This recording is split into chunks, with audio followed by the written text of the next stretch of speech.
এই হাদি হত্যার সাথে যদি মির্জা আব্বাস যদি জড়িত থাকে, মির্জা আব্বাসকে এই শাহবাগে এনে ফাঁসিতে ঝুলাইতে হবে। যদি মির্জা আব্বাস নয়, যদি তারেক রহমান এই হত্যাকাণ্ডের সাথে জড়িত হয়, এই তারেক রহমানকে এখানে এসে ফাঁসিতে ঝুলাইতে হবে। আপনারা জানেন আমরা লাগাতার কর্মসূচি ঘোষণা করেছি হাদি হত্যার ন্যায় বিচার প্রতিষ্ঠার লক্ষ্যে। আমরা চাই জুলাই গণ অভ্যুত্থানের পরে এদেশে যে হত্যা হয়েছে, ভাঙচুর হয়েছে, লুটপাট হয়েছে, অগ্নিসংযোগ হয়েছে, আমরা ন্যায় বিচার চাই। আমরা জুলাই অংশ নেওয়া প্রথম কাতার থেকে নেতৃত্ব দিয়েছি এবং আমি জাতীয় নাগরিক পার্টি এনসিপি চট্টগ্রাম বিভাগীয় দায়িত্বে আছি। আমি শ্রমিক সেক্টর নিয়ে কাজ করছি। আপনারা দেখেন এই যে হাদি হত্যার ন্যায় বিচারের দাবিতে আমরা লাগাতার আমরা আন্দোলন কর্মসূচি দিয়েছি, কিন্তু আমার খাগড়াছড়ি জেলাতে আপনারা জানেন জুলাই গণ অভ্যুত্থানের পরে হত্যাকাণ্ড হয়েছে, অগ্নিসংযোগ হয়েছে, প্রায় 15টার উপরে মার্ডার হয়েছে। এখানে অদূত ভূঁইয়া বিএনপির নামধারী একজন সন্ত্রাসী জনগোষ্ঠী যে নাকি জুলাইয়ের পরে প্রায় 1200 কোটি টাকার উপরে লুটপাট করেছে, তার চাঁদাবাজি সম্পর্কে আমরা কথা বলায়, তার গুন্ডামি সম্পর্কে কথা বলায়, তার হত্যাকাণ্ড সম্পর্কে কথা বলায়, সে আমাকে হত্যা করার জন্য প্রতিনিয়ত তার গুন্ডা বাহিনী ভাড়া করতেছে। আজকে আমি এই শাহবাগে হাদি হত্যার ন্যায় বিচার প্রতিষ্ঠার লক্ষ্যে আমি শাহবাগে অবস্থান নিয়েছি।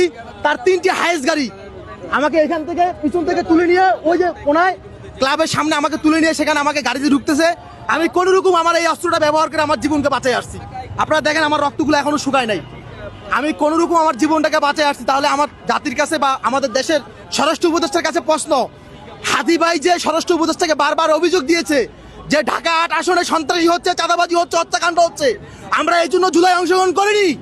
আজকে দেশের 75% মানুষ জুলাই গণ অভ্যুত্থানে অংশ নিয়েছে, কিন্তু দেশের প্রত্যেকটা মানুষ জানে জুলাই গণ অভ্যুত্থানের পরে কারা চাঁদাবাজি করতেছে, কারা সন্ত্রাসী করতেছে, কারা অগ্নিসংযোগ করতেছে, কারা ক্ষমতা হাসিল করার জন্য দেশের মানুষকে এবং দেশকে অস্থির করে তুলতেছে, কিন্তু তাদের নাম বলার মতো কারো ক্ষমতা নাই, কারো সাহস নাই। কেন? আমরা যে বাক স্বাধীনতার জন্য আন্দোলন করেছি, আমরা এখনো সেই বাক স্বাধীনতা ফিরে পাই নাই।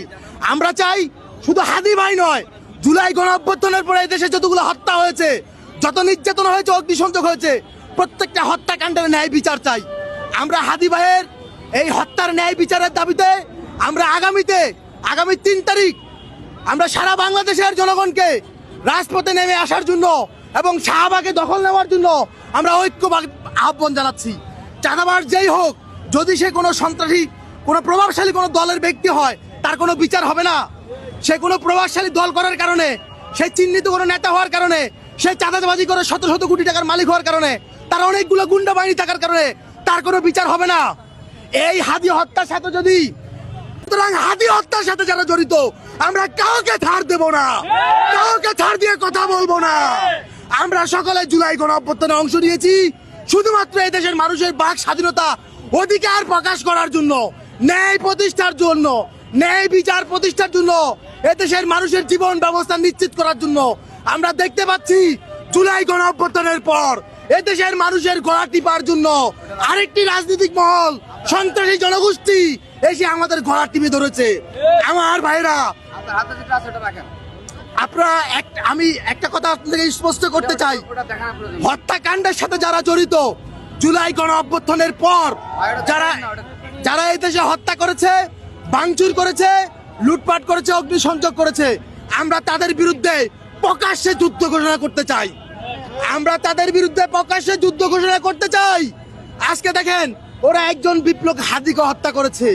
শুধু ওরা হাদিকে হত্যা করে নাই, হয়তো হাদির বিষয়টা সোশ্যাল মিডিয়াতে প্রকাশ হওয়ার কারণে আমরা অনেকেই জানি হাদি হত্যা হয়েছে, কিন্তু হাদির মতো অনেক বিপ্লবীকে জুলাইয়ের পরে হত্যা করা হয়েছে গোপনে, আমরা জানি না।